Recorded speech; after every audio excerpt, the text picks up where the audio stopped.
Washington Journal continues. And joining us now is Krist Novoselic, chairman of the group Fair Vote, advocating for election reform, also founding member of the 90s band Nirvana. Krist, thank you so much for joining us today. Hi, Kimberly. So tell our viewers what Fair Vote is.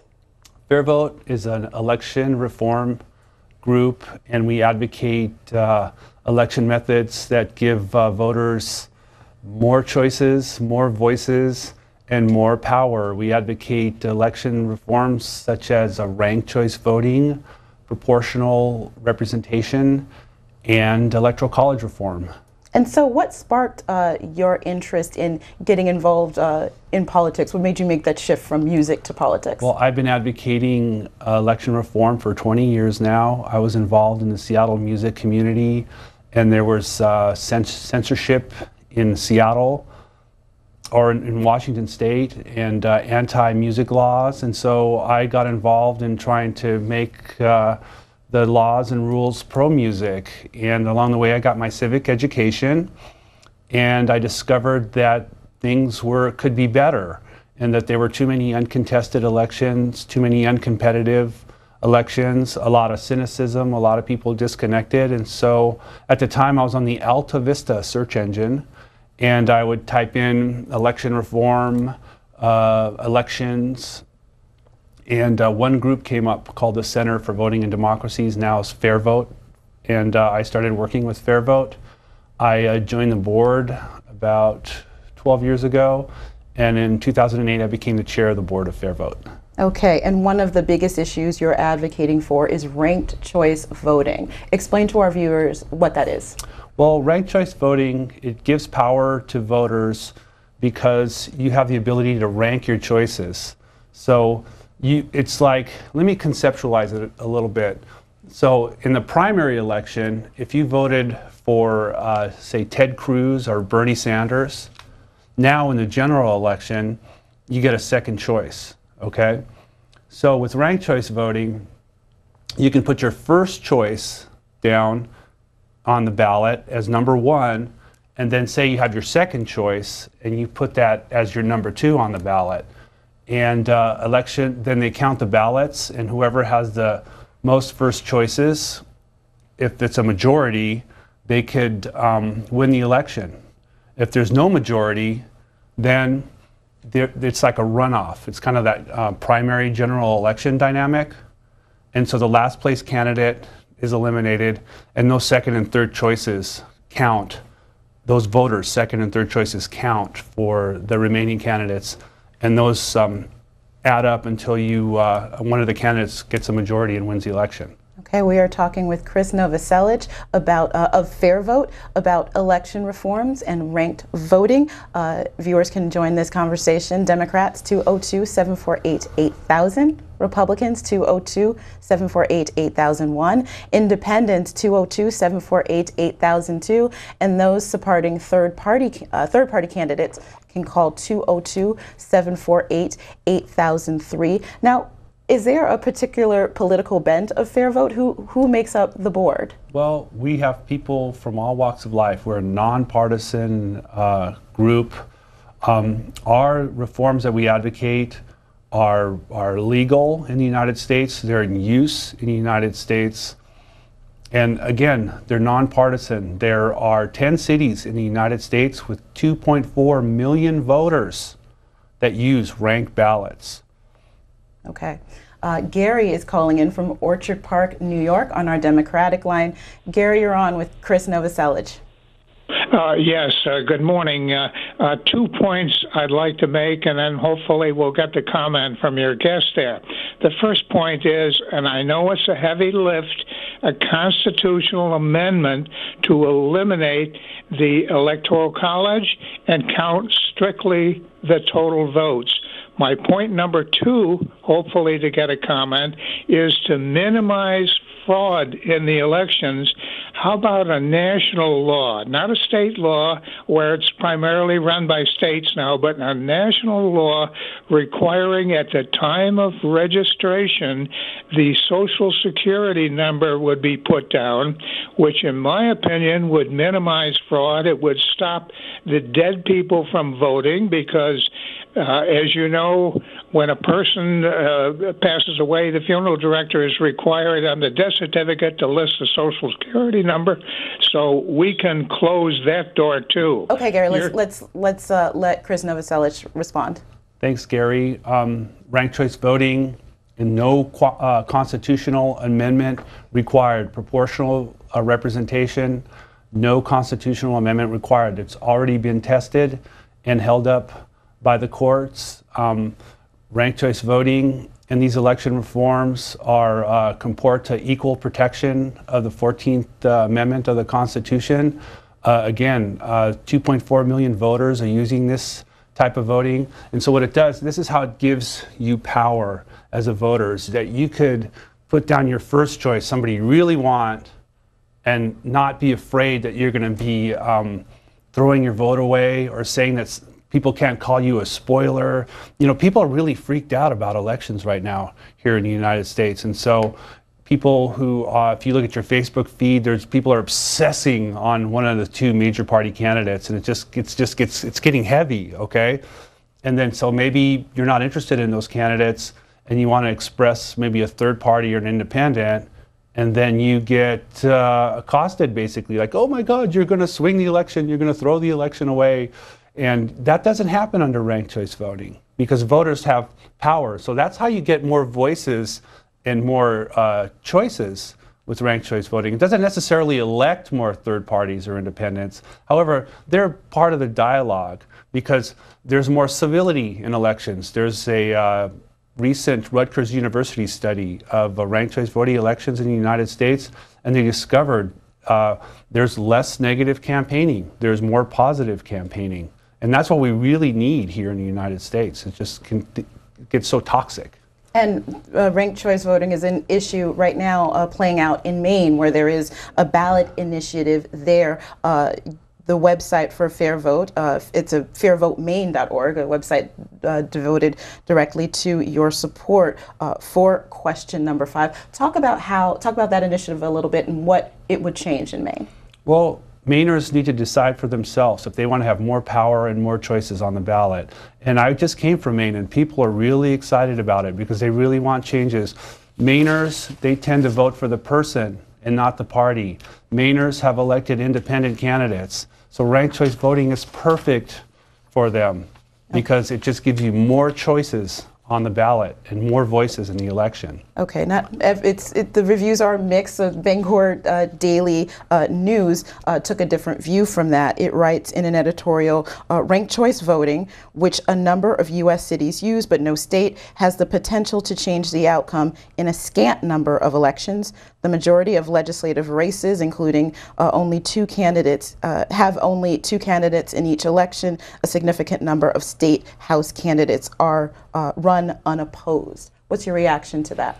Ranked choice voting gives voters more power, and it gives voters more voices and more choices on the ballot itself. I mean, no election system is perfect, so it's not this cure-all panacea. However, it's a better system that we have right now.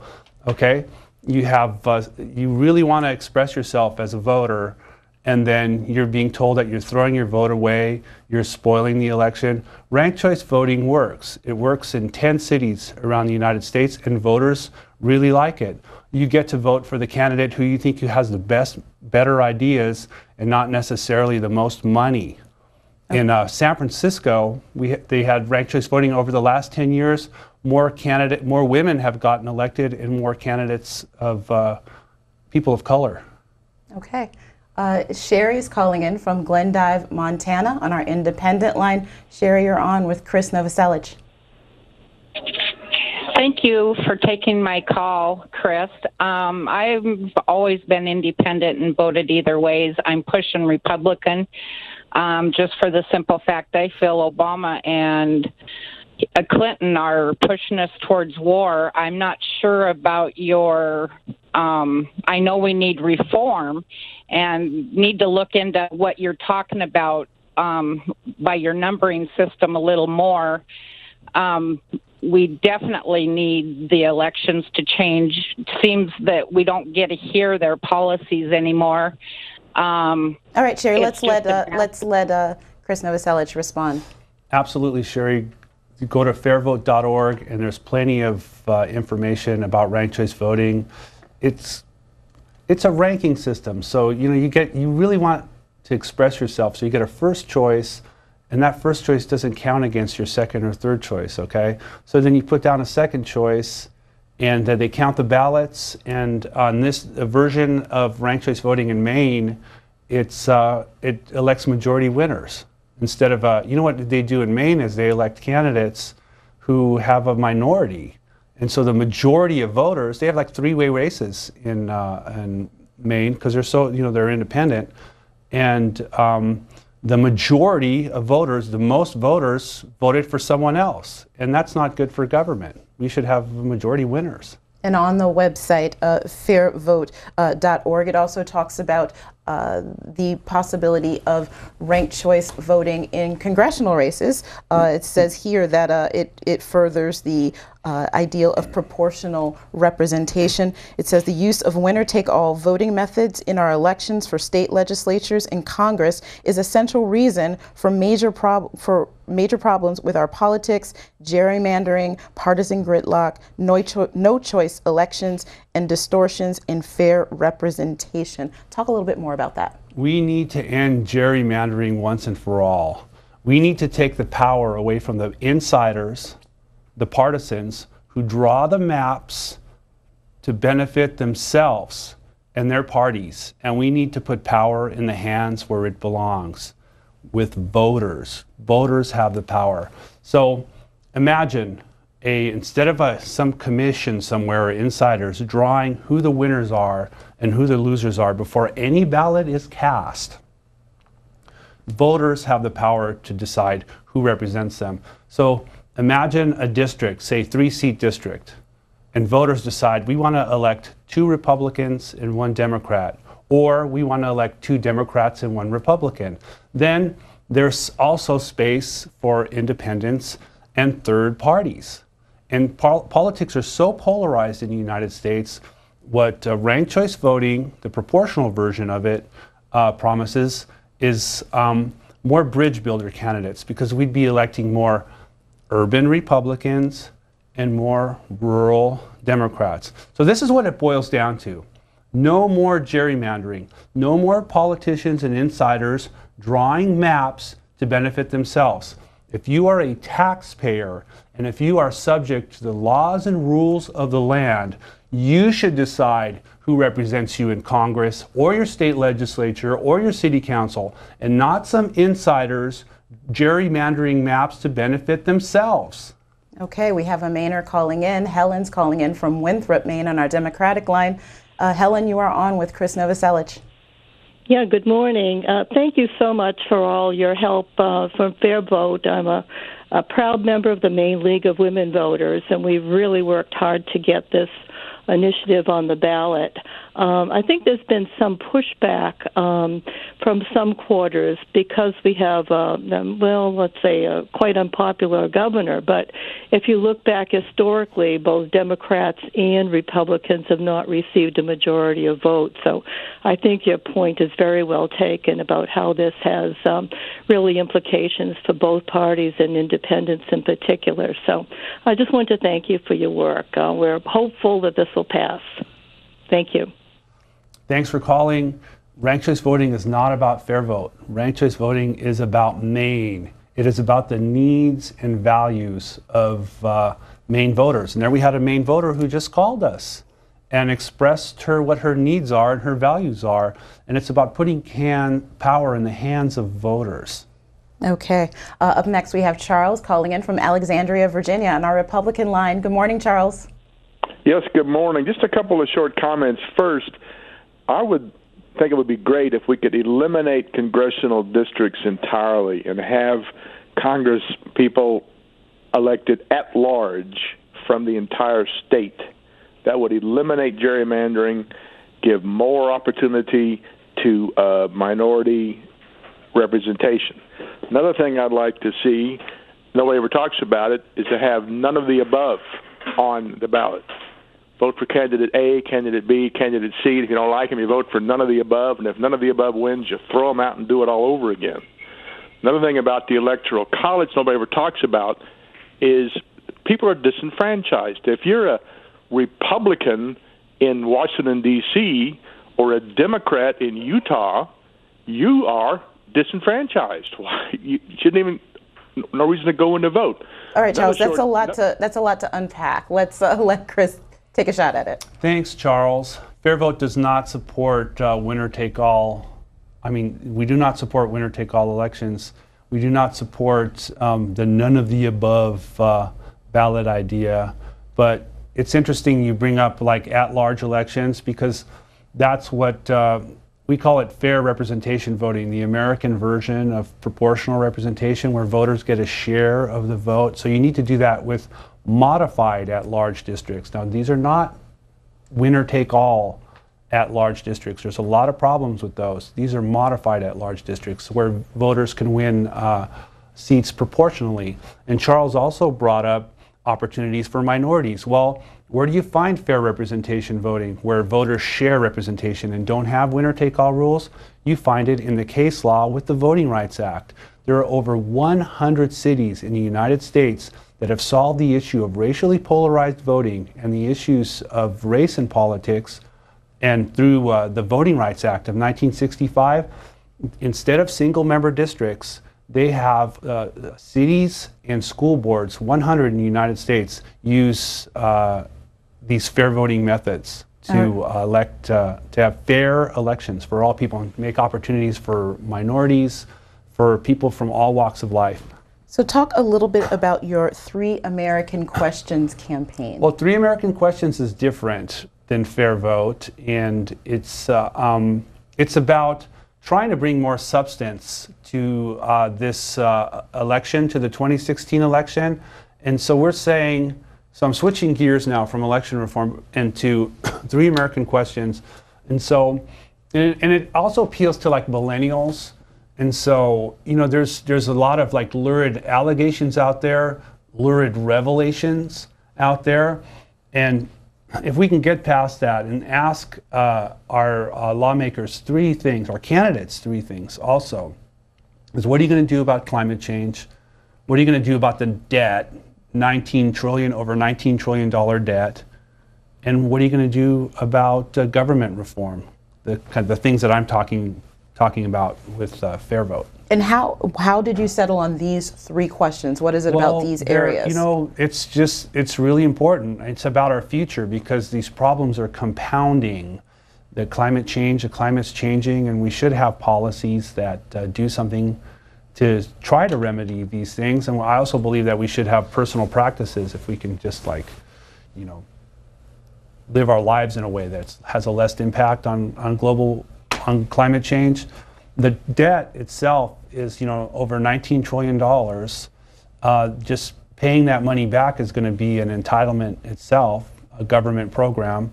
And so lawmakers need to start thinking about and expressing ways that they're going to reduce the debt. And then my favorite issue is, because it's the scope of what I've been doing, is with election reform, is how are we going to make government working again? So, you know, I'm really excited about ranked choice voting in Maine. It's, you know, I live in Washington State, so it's up to Mainers to decide. Ranked choice voting, it's question 5 on the ballot, and is how are you going to give yourself more powers? And this is, again, it's a nonpartisan election reform. It's good for conservatives, it's good for liberals, it's great for moderates, it's good for Democrats, it's good for Republicans, and it gives space for third parties and independents. And you could really check it out. Go to fairvote.org, and there's so much information out there. And of course, you have the world at your fingertips. You go out there and do a word search on your favorite search engine, and you can, like I did 20 years ago, and you can find out so many things and decide for yourself. All right, we are talking to Krist Novoselic, chairman of Fair Vote. You can find, as he said, fairvote.org. Also a founding member of the band Nirvana, as well as a past founder of Jam Pack, Joint Artists and Music Promotion Political Action Committee, which you founded in 1995. Catherine is calling from San Anselmo, California, on our Democratic line. Good morning, Catherine. Good morning, and it's San Anselmo. Thank you. Good morning, Chris. Good morning. And thank you, and thanks to C-SPAN for what you're doing. My problem is, unless we take all the money out of politics, we are never going to be a fair system. The money in politics, like in California, I was just reading yesterday, $475 million that has been given to people running for office. It is absolutely sickening to think of what's happening. And with this election, my goodness, we can't even depend now on the judicial system, because to me, they're coming across as being so corrupt.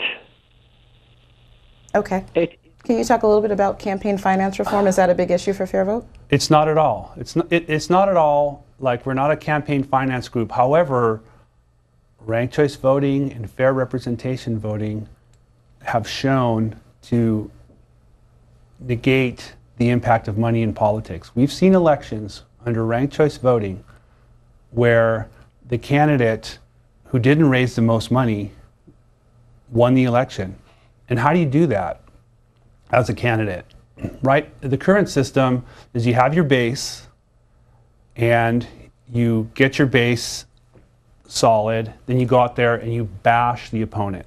And so we get all this negative campaigning, which costs millions of dollars. You got to buy television ads, newspaper ads, radio ads, internet ads, and a lot of it's just negative. So with ranked choice voting, you've got your base. Those are all your first choices. And then if you do your polling, you see like, hey, I don't have a majority to win. So I need to reach out to voters' second and third choice. And how do you do that? You go out and meet people. You work with groups that go out and knock on doors, that hand out handbills. It's like more grassroots oriented campaigning. So our caller was from California, and if she's interested and concerned about campaign finance, which we all are, I am, maybe she should look at the existing California state rules about how they elect their state legislature and their governor and many local elections, and see what the impact of that is on transparency, on fundraising, and on polarization. I think California's top two election system is failing. And we see it in the Senate race with the Harris versus Sanchez race. Okay, but instead of getting into all that, our California caller, she should check out elections in the Bay Area, San Francisco, San Leandro, Berkeley, Oakland. They all use ranked choice voting. And you can vote for the candidate with the best ideas and not necessarily the one with the biggest bank accounts. And again, more diversity in elections, more choices in elections. That's what it's all about. Okay. Describe your politics, and who are you supporting in the presidential race this year? Well, I'm a raging moderate, and I vote for the person and not the party. I'm voting for Gary Johnson for president and Bill Weld for vice president, and I'm glad to be doing that. And I'm not a libertarian with a capital L. I can be like a small L libertarian, but there's other things. I support public power, public lands. I just feel like I'm a moderate candidate, and a lot of times, well, I feel like I'm just getting boxed into these categories. It's just like the blue box or the red box. So maybe I'm purple, okay? It's just like when you mix those colors, and we have this like binary election system where you need to vote for the orange one or the pantsuit one, which is fine if you're doing that, and I respect that, and because people need to express themselves. However, I feel like I have more choices. I need to have more choices. So that's why I've been advocating election reforms for 20 years now that does that. and it reflects my values. I don't want to be boxed into this party box. I want to see what the candidate has to say. What are your policy proposals? Where do you come from? Where are you going to take us? I'm tired of the negative campaigning. There's a Rutgers University study of ranked choice voting showed there's just less negative campaigning. Why is that? Because voters or candidates are reaching out for more those second and third choices, and so they want to bring people in instead of pushing them away or clobbering them over the head. Okay, we are talking with Krist Novoselic, chairman of Fair Vote, founding member of the band Nirvana, and also author of the book Of Grunge and Government, Let's Fix This Broken Democracy. Up next, we have Lynn calling in from Rome, Georgia on an independent line. Good morning, Lynn. Good morning. It's an honor. I asked the screener, I said, is this really the guy from the band Nirvana, or is this like some subset group? I'm showing my age. It was an enjoyment to see you. I went to Burnell, campus not far from the University of Georgia. Enjoyed seeing you with Widespread Panic. Anyway, I will get back to politics, but I was a grunge girl back in my college You'll days. always be a grunge girl. Once a grunge girl, always a grunge girl. I wore the flannels, I wore the boots, and I enjoyed y'all very, very much. However, we will get back to politics. So that being said, here's my thing. I enjoyed very much what you just said about you kind of being in the middle. I find myself being a moderate conservative Republican. Georgia is right now the fourth leading state in illegal immigrants. I believe in legal immigration. However, if you'll notice on the Electoral College, Georgia is starting to become more of a pink state. And what I just found out recently is that even though we require ID at the when you go to vote, they're not requiring anyone to prove citizenship. However, as we're hearing from Hillary Clinton, and I'm a Second Amendment person.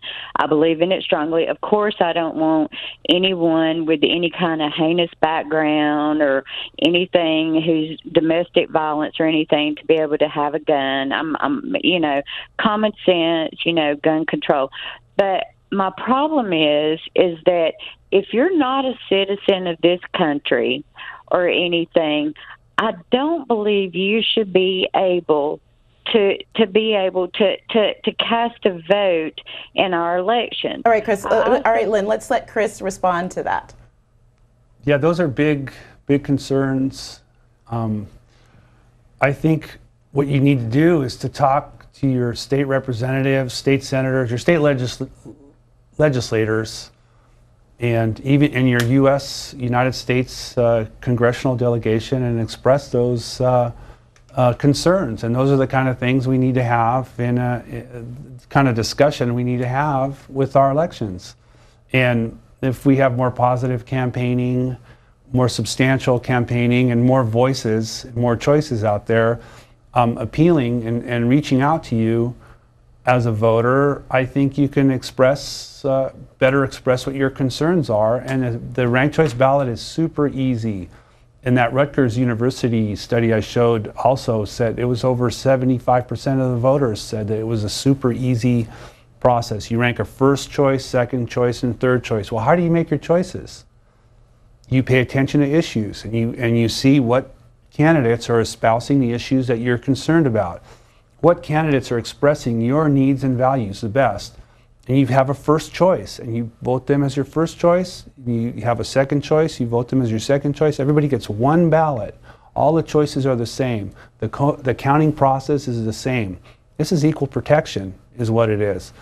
And so everybody has their own needs and values, and ranked choice voting gives you the power, the sophistication as a voter to express what your needs are. Let's take a moment to talk about music. This is C-SPAN, but we can talk about music too. 2016 represents the 25th anniversary of the release of Nirvana's Nevermind. It's crucial to the soundtrack of Lynn's life, my life too. Many listeners, I have my copy of the CD right here. Talk a little bit about the historic significance of this album, and did you expect that to happen when you recorded it? 25 years went by so fast, okay? And there's so many great records out there. So many great records. I love records and music, and I listen to all kinds of music. I have thousands and thousands of LPs. I'm like a vinyl nut collector. And so I'm just happy and honored that Nirvana is considered as part of that canon of great music. So thank you, and thank you listeners out there who do that for us. And there's a lot of great bands that came before us. There's a lot of great bands that came after us to keep the rock and roll going. You know, Dave Grohl, he's selling out stadiums. He's flying the flag for rock and roll. 25th anniversary, it's always a good time to remember Kurt Cobain. And, you know, I just say, in a simple answer, thank you. All right, Eleanor is calling in from Clemson, South Carolina on our independent line. You are on with Krist Novoselic. Hi, thank you. And thank you for doing all the good work you're doing at FairVote. My concern is with implementation of the counting of the ballots when you're counting using machines. There's got to be some way to check. You've got to have paper ballots, of course, but people have got to be able to recount in some manner. I just don't trust the machines to implement ranked choice. Well, when you have elections, there's like 9,000 jurisdictions in the United States now that do elections, and everyone's different. Things are really decentralized, and there's all this talk about rigging elections, and I don't really buy it. Again, because of the decentralized nature of our elections. In my county where I live, we have paper ballots, and you have to fill the ballot out with a pen. And so I'm not really worried about anybody rigging the election, because there's a paper document. The ballot is a record, okay? And so ranked choice voting is not much different. I mean, you have the same vendors that do the ballots, the old-fashioned ballots. They can do ranked choice voting ballots, and it's up to the voter to, you know, use a pen and a paper with the ranked choice voting ballots. This system is not a new system. It's like 150 years old, and it actually got a lot of use in the United States about 100 years ago during the Progressive era. They didn't have computers or machines back then. You can do a hand count of ranked choice voting. Again, if you go online and if you look at some videos, there's some great demonstrations of how they use Post-it notes on how ranked choice voting works. So you shouldn't really be afraid of any kind of like voter fraud with ranked choice voting. Not at all. Now, one criticism of ranked choice voting is that more choices does not necessarily mean better choices. Catherine Rampell from the Washington Post pointed out that while often the argument is made that third-party candidates are unviable, and by voting for them you're throwing a vote away, she writes, but these third-party options are bad candidates not just because of their impracticality, or their underdog status, or their lack of exposure, or some nonsense about a rigged political system. Johnson and Stein are, on their own merits, terrible, unserious choices. They are unfit for office. What's your reaction to that? That's her opinion if she thinks Johnson and Stein are unfit for office, and she's entitled to that opinion. The last election in Minneapolis, there was like 25 ballots. I'm just, you know, ballparking it. There's like 25 candidates on the ballot. And voters worked through those ballots. Sure, there were these fringe party candidates, or fringe candidates. They got a minuscule share of the vote. They just, in my opinion, if I would express my opinion, they cluttered the ballot, okay? So, and voters negotiated the ballot just fine. And then a favorite candidate won the election. It would cost like $45 to get on the ballot in Minneapolis. There was a ranked choice voting next door at the same time in St. Paul, Twin Cities, okay? There were 6 candidates on the ballot. Why is that? Because the ballot access, it costs more money to get on the ballot. So you can just kind of tweak things like that. And you're always going to have unviable candidates or showboats or crusaders. And you can put the brakes on democracy a little bit. You can have reasonable ballot access requirements, but not, heavy ones. I don't think that's good either.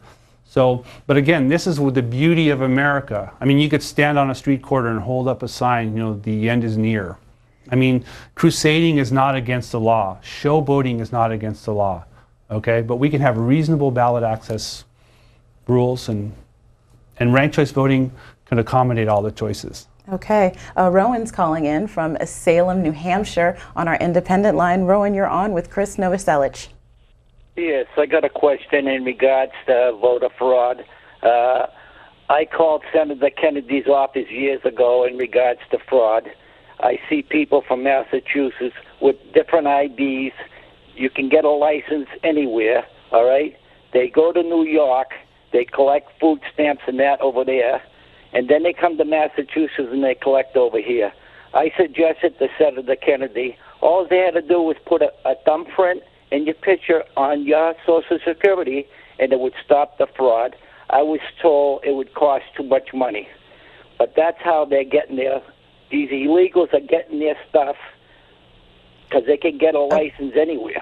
Okay, let's let Krist Novoselic respond. Again, that's an issue for your state legislators, your congressional representatives, and they need to respond to people. And if there's enough concern for that kind of issue, they'll respond. Yeah. Okay. You considered running for Lieutenant Governor of Washington at one point. Why did you decide against that? And is there a chance you'll run for office in the future? I'm in 2 bands right now, so I'm having a blast. I went to college and I graduated with a degree in social sciences last May. And so I'm having a real blast, and I'm the chair of Fair Vote, and I get to be on C-SPAN with you, Kimberly, and get to take calls and travel, and I'm pretty happy. And I don't know if at this point in my life I don't really need the job of being like a lawmaker, and because if I were to do it, I would take it really seriously. And I take what I do right now seriously, and I love playing music. I play guitar and accordion every day. All right. And I love playing in my bands. And all right, what bands are you in? Talk about it. I'm in Giants in the Trees, which is like a rock band, and then I'm in another band that's kind of more arty, and it's called Butterfly Launches Off Spar Pole. See, even the name is like Dali-esque. All right, Sherry is calling in from Alfred, Maine on our Democratic line. Sherry, you're on with Krist Novoselic. Good morning. I hate to date myself, but the Beatles is my favorite band of all time. Bravo. I tend to agree with you, and I'm not dating myself. And we have early voting in Maine. I already voted a week and a half ago, and I like that ranked voting thing. You voted yes, good. Yes. Is there anything we can do about term limits? The president can only be there 8 years. Some of these congressmen, half of them probably have dementia. Is there anything we can do about term limits? Term limits is not a policy proposal of Fair Vote. And there's some good groups out there that are proposing term limits. And so, again, there's so many opportunities for people to get involved in elections and not necessarily run for office. You can work with a citizens group, a nonprofit campaign.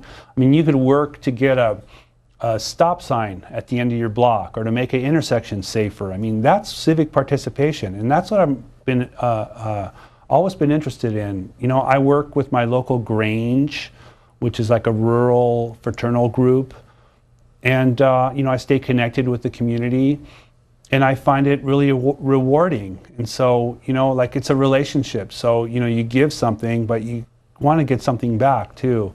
And so if you're concerned about term limits or, I'm concerned about election reform with like how to give voters more choices, more voices, and more power. That's why I support ranked choice voting. I support fair representation voting, which is a proportional system where we get rid of gerrymandering once and for all, because we give voters more power. Okay. Lee is calling in from Cedartown, Georgia, on our Republican line. Good morning, Lee. Yes, I was just wondering if illegal immigrants in Georgia can get a driver's license. I'm not from Georgia. I don't know.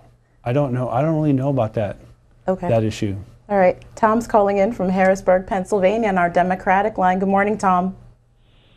Hi, good morning. After the 2000 election, I want to say it was Bobby Kennedy Jr., one of the descendants of the Kennedys.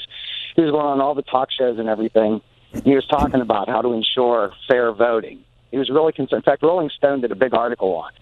And I was just wondering whatever happened to that. I don't know what happened to that. I mean, that's a big issue, voter fraud, and I'm concerned about voter fraud. I don't want somebody to steal the election.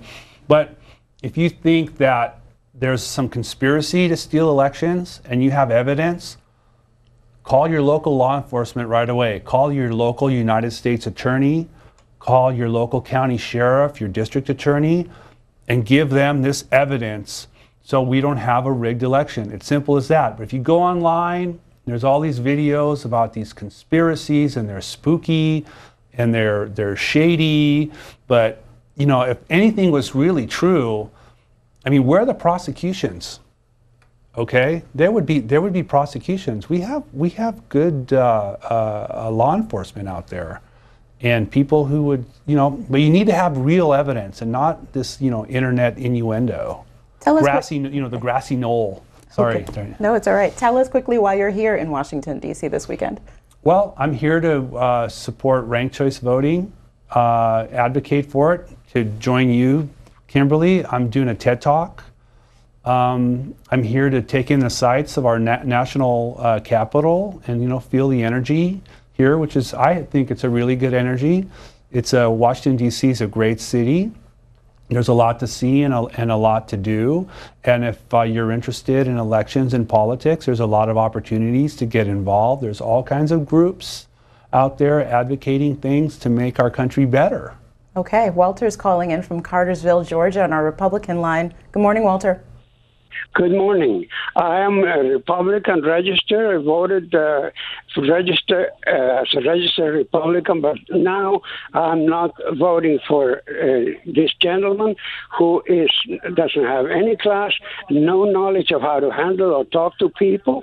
He is a narcissist. I'm going to vote for Mrs. Clinton, and I am surprised that very few people accept the fact that she's a very classy lady, very intelligent woman, and a very much beneficial to the United States. All right, Walter, let's give... okay, sorry. Go ahead. Get to your question. Give me 10 seconds, please. Okay.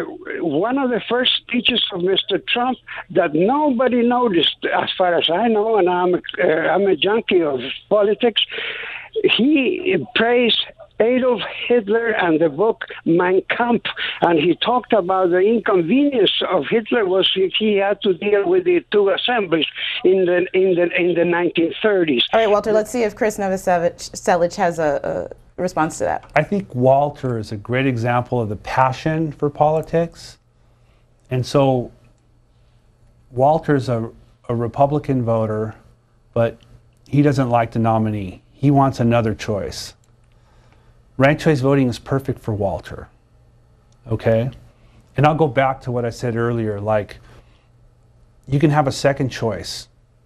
So say if you voted for Cruz or Bernie Sanders in the primary election, they didn't win. So now you need to have a second choice, right? So ranked choice voting on one ballot gives you a second choice. So if there's a candidate that you really don't like, and you're not necessarily throwing your vote away, you're not wasting your vote, you're not having your friends on Facebook telling you you're spoiling the election and freaking out on you, you say, hey, this is how I want to vote. Walter has the right to vote how he sees fit. And that's what I believe. We all have that vote. And so ranked choice voting gives us that power to express our preferences. We get a first choice, a second choice, a third choice. 2.4 million Americans are using ranked ballots in the United States today. Okay. In 10 cities. Okay, Maurice is calling in from East Dublin, Georgia on our Democratic line. Maurice, you're on with Krist Novoselic. Good morning. How are you? Great. Well, first and foremost, I am a fan of Nirvana, especially the first two albums. Secondly, I have some questions. I am also a fan of ranked choice voting. I think that it would go a long way towards solving the problem of democracy in and of itself. But how do you feel about proportional representation of electoral college ballots, also public financing of campaigns, also conscripted or mandatory voting in and of itself? All right, Maurice, let's let him within the few seconds we have left, Well, try to unpack thanks that. for the kind words, Maurice. Electoral college reform, there's Fair Vote supports the National Popular Vote Plan. Do a word search and check it out. And, you know, there's three basic things that Fair Vote advocates. It's ranked choice voting for single member districts and ranked choice voting for proportional representation. So that's like two things. And an electoral college reform in the form of the national popular vote. So that's what we're advocating. We think that would give voters more power.